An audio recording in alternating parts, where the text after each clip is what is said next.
Have you noticed that recently you've always been needing subtitles when you watch anything on TV? Whether it's an action-packed movie on HBO or a sitcom on Netflix, you can't get away with just turning off the subtitles. Well, the good news is, it's not just you. A few things have changed over the past few years that has led us here. Namely, the size of the TV and also how audio mixing is working. Modern LED and OLED TVs like the Samsung QLED TVs and the LG OLED TVs are slimmer than ever. Most tech companies and TV manufacturers have been cutting down the bezels of their TVs for the past few years. And while this has allowed the TVs to look aesthetically pleasing and blend into our homes much easier, there's always a trade-off. The compromise then becomes the size of the speakers. As the TV shrinks, the size of the speakers has to also shrink to accommodate this. And while audio engineers have been able to get more out of smaller speakers, they can't defy the laws of physics. Another aspect that has changed a lot has been audio mixing. So I watched a video recently by Vox that I'll link down in the description below that does a good job of diving into how audio mixing has changed over the last few years. Essentially, audio engineers in Hollywood are creating content that is best suited for large theaters like the IMAX. But this doesn't necessarily translate well to our homes and the smaller size of our TV speakers. So this all leads me to, if you want to improve the sound quality of your TV, you need bigger speakers. And the easiest way to upgrade the audio quality is to get a soundbar. Today we'll be talking about the Sonos Arc soundbar. The Sonos Arc is Sonos' top-of-the-line soundbar. Sonos also offers the Beam, which is kind of in the middle, and then the Ray, which is their entry-level soundbar. The main key differences between the three soundbars is number of speakers, size, and also Dolby Atmos support. The Sonos Arc comes in at $899 US, and you can definitely find it cheaper if you look around.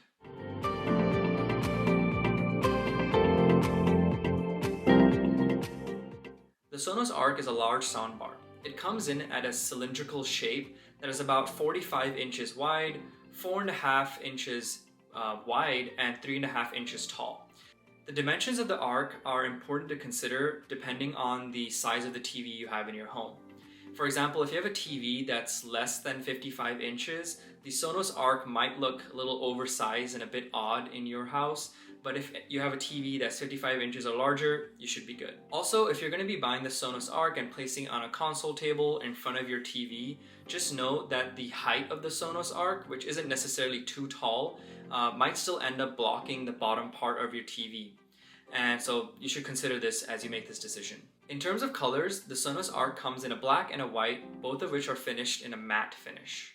The soundbar has a metal grill that wraps around the front, the sides, and the top of the soundbar with micro holes that allow the speakers to perpetuate sound through the metal, and into your house. The back of the soundbar is made of a solid, sturdy plastic where the ports are also housed, and the soundbar feels heavy and expensive to the touch. And it comes in around 14 pounds or just shy of 6.5 kg. The Sonos Arc also has 4 small rubber feet, spread throughout the 4 edges of the soundbar to allow it to stay sturdy and in place when you have it sitting on a stand. You can also choose to wall mount the soundbar. Just note that you want to keep some distance between the bottom of your TV and the top of the Sonos Arc, just so the Dolby Atmos firing speakers, the upward firing speakers, have enough space to, launch the audio. I don't want to bore you with all the nitty-gritty details of optical versus arc versus e-arc, but just note that if you want your soundbar to perform to its highest potential, you should use e-arc. However, don't just use this as an excuse to go buy an LG C2 TV just because it supports e-arc. If you have a TV that was bought in the last few years, it should support arc, and most formats of Dolby Atmos also work over HDMI arc. There's a lot of confusion in terms of e-arc and arc in terms of which formats of Dolby Atmos are supported over both. So I'll link a Reddit thread in the description below that goes into a little bit more detail, and you can also ask questions about your TV or your situation. However, I will say is if you only have an optical port, I would recommend you upgrade your TV first before you upgrade to a soundbar, just so you're not spending $900 on a soundbar that you can't really get the most out of to begin with. Before we get to why all of you are mainly here to hear the sound quality of movies and TV shows, let's talk a little bit about the specs. The Sonos Arc has 11 speakers, 3 tweeters, and 8 midwoofers. So the arrangement of the 11 speakers is 2 to the left, 2 to the right, I flipped them, so 2 to the left, 2 to the right, 2 pointing up, and then 5 pointing directly at you. This means that the Sonos Arc is labeled as a 5.0.2 soundbar. The 5 representing the channels that are at ear level, so 5 being center, left, right, rear left, and rear right. And then the 0 representing a dedicated sub, which obviously there isn't one here. And then the 2 representing the 2 upward firing speakers. In my opinion, the number of speakers in the Sonos Arc is perfect. The acoustics of the Sonos Arc are heavily dependent on the shape and size of your room. So my room is kind of ideal for this situation, considering that I have tall ceilings but not vaulted, and I also have walls on both sides of the Sonos Arc. So it allows the soundbar to accurately position sounds all around me, versus if you had vaulted ceilings or if you had no wall on one side, it would make it much more difficult for the soundbar to position sounds around you. As we dive into the sound quality, I just want to start off by saying that the sound quality of the Sonos Arc is a huge jump over the inbuilt speakers in my TCL 5 series. I've consumed a lot of media on my TV speakers and also now on the Sonos Arc, and I can tell you there's a huge difference. Let's start with stereo content to begin with. So this would be older sitcoms or cable TV. The Arc handles this with ease. The limited separation of this audio fidelity isn't really a challenge for the Arc, and it makes hearing dialogue really simple. For movies and TV shows that are mixed in 5.1 is really where you get to see a difference between the TV speakers and the Sonos Arc. The left and right separation is very distinct. The bass is present and tight. It's not overwhelming whatsoever. And the most important thing is you start to really hear the difference between the background noises like rain or traffic or whatever's in the background of the content you're watching, and the dialogue. Now for the top dog, Dolby Atmos. To test Dolby Atmos, I used an Apple TV and watched several different movies and TV shows across different streaming services to get a pretty good idea of how the soundbar performed. I watched Dune on HBO Max, I watched the Avengers Endgame on Disney Plus, and then also Drive to Survive on Netflix, all of which are mixed in Dolby Atmos. Let me tell you, I was blown away. The soundstage and the range of frequencies that I heard was absolutely amazing. I was hearing sounds that I never even thought existed in these movies, and it took the immersion to a whole other level. I truly felt like I was in the middle of all these scenes. Sound was being thrown all around me, and I felt truly engulfed in a bubble of audio. I tried my best to pinpoint sounds coming above me, since that's the main kind of selling point with Dolby Atmos. And while in some scenes they're much more present, such as the invasion scene in Dune and the final battle scene in Avengers Endgame, other than that, I didn't really notice, sounds kind of coming above me, and I think that was for the best. I like that the sound was there but not overwhelming, so it kept the immersion at a good level. Overall, the dialogue clarity, the sound separation, and the bass are excellent from the Sonos Arc. I'm able to hear sounds that I never thought existed in some of my favorite movies and TV shows, and I'm finding myself genuinely excited to watch new shows and new movies that are mixed in Dolby Atmos just to see what I hear next.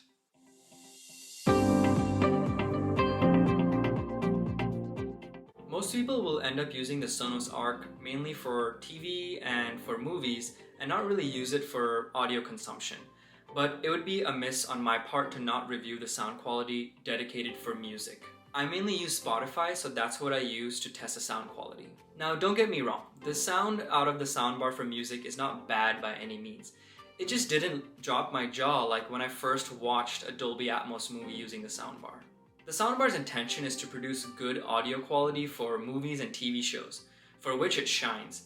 And so for music, I'd say some of the other Sonos speakers, like the newly launched Sonos Eras, the Sonos 5s, and even the Sonos 1s in a stereo pair sound much better for music. Talking about the Sonos Era 300s, the first ever speaker to support spatial audio and Dolby Atmos, they also launched the ability to play Dolby Atmos directly via Apple Music or Amazon Music. Since this meant that I could now play Atmos music from the Arc, I decided to get a free trial from Apple Music to test it out. While I can definitely hear some difference between the stereo and the Atmos mixes of some songs, the gap isn't huge. However, adding surrounds to your setup and then playing Atmos music, now that makes a huge difference. Which leads us to a good segue into adding to your setup.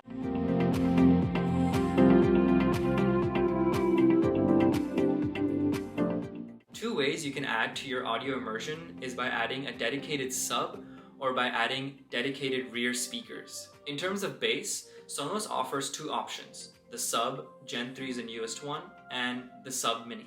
The Sub Mini is smaller, cheaper, looks better in my opinion, and produces enough bass to cover most smaller rooms. However, if you're debating getting the Sonos Arc, then you most likely have a medium to large size room, for which the Sub will be much better suited. However, the Sub is significantly more expensive. The budget is yours, so choose the one that makes your wallet happier. However, do note that getting the Sub Mini will make your wallet happier, but also possibly make your neighbors happier as well. Just in case you're living in an apartment or your walls are shared with other people, the Sub Mini might be a better option. For rear surround speakers, Sonos spoils you for options. You can use a pair of Sonos 1s, Sonos 1 SLs, Sonos 5s, Sonos Play 5s, Sonos Play 3s, Sonos Play 1s, and even the new Sonos Era 100s and Era 300s. The rear surround speakers make a huge difference in immersion. The choice to add a sub or surround speakers first is truly up to you. What I'd say is by adding a dedicated sub, you get more out of your Arc in terms of clarity, but by adding, speakers behind you, you get better separation. So, how do you control the Sonos Arc? There's no remote provided in the box, and I think this fits in the less is more mentality. There's one less thing to fiddle around with and inevitably lose. You mainly need to adjust the volume of the Sonos Arc, and you can easily do this with your existing TV remote. A voice assistant can also be set up to be used on the Sonos Arc, namely Google Assistant or even Sonos' own Sonos Assistant. You can use them to do the most basic, assistant things, but you can also use them to adjust the volume. And then the one cool thing is you can also use them to turn the TV on and off if you are using Arc or eArc. Lastly, you can use a Sonos app to adjust the volume and a plethora of other things. Talking about the Sonos app, the Sonos S2 app is your one-stop shop for all of your Arc adjustments. To begin with, you can do the basic things like adjusting the volume, muting, and grouping and ungrouping rooms so that you can play music all around your house. Another cool thing in the app is you can see the audio fidelity that Sonos Arc is processing. So if you're not sure if you're getting 5.1 or Dolby Atmos, just open up the Sonos app and you'll see a little sign at the bottom of the Now Playing section telling you whether or not it's Dolby Atmos or 5.1 or whatever. The app also gives you control over the EQ settings, so you can adjust the treble and bass and fine-tune them to your liking. And if you have an iOS device, you can also run TruePlay. You can use TruePlay to let Sonos do the adjustment for you, and I highly recommend this. So how TruePlay works is you basically use the microphones on your phone, walk around your room while the Sonos Arc makes a bunch of beeping noises, and this helps the Sonos Arc map out your room to see where the walls are, where the furniture is, and then adjust the audio settings on the Arc automatically to best adjust the EQ settings for your room. I also find some of the quality of life toggles that Sonos gives you in the app to be really useful.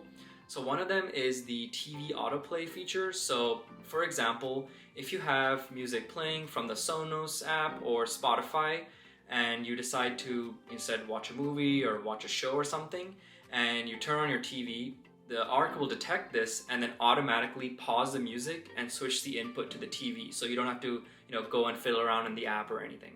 Also, to go one step further, you can set it up such that once the Arc does detect the TV is playing now and then it needs to stop playing the music, it can automatically ungroup itself from other speakers that were playing music, so then it doesn't have to stop the music in the other rooms. Via the app, you can also adjust the IR repeater, so if you have the Sonos Arc sitting right in front of your TV, you can use the IR repeater to continue using your remote without any interruptions. The other nice little touch is that you can turn off the status light of the Sonos Arc, which I have done just because it's a little bit distracting. Two other quality of life features that are very accessible from the Sonos app is the voice enhancement feature and the night mode. The voice enhancement feature essentially turns up the frequency of the human voice, so it makes it easier to understand dialogue in movies and shows.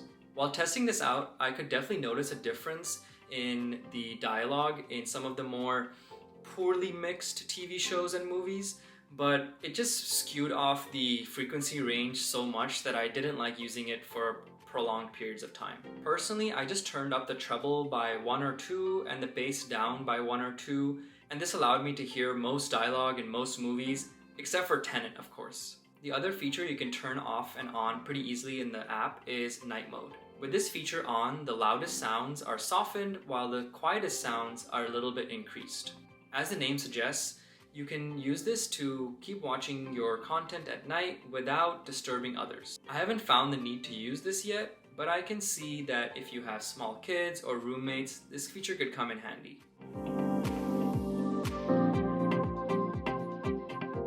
Overall, I think the Sonos Arc is a great package.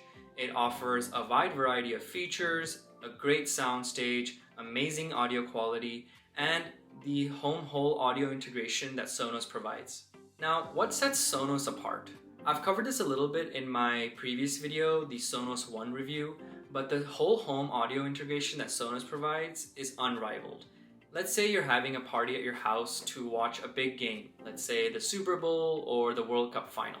You have most people glued to the TV watching the match, while some other people are hanging out outside. You could pair the Sonos Arc with the Sonos Roam or Sonos Move, Sonos' more portable speakers, so that the people hanging out outside don't have to miss any celebrations. You could take this one step further and even add a speaker in your bathroom. If you enjoy this video, feel free to like and subscribe. And if you want to know more about the Sonos Ones as surrounds and the Sonos Sub, feel free to drop a comment and I'll make sure to get on those videos soon.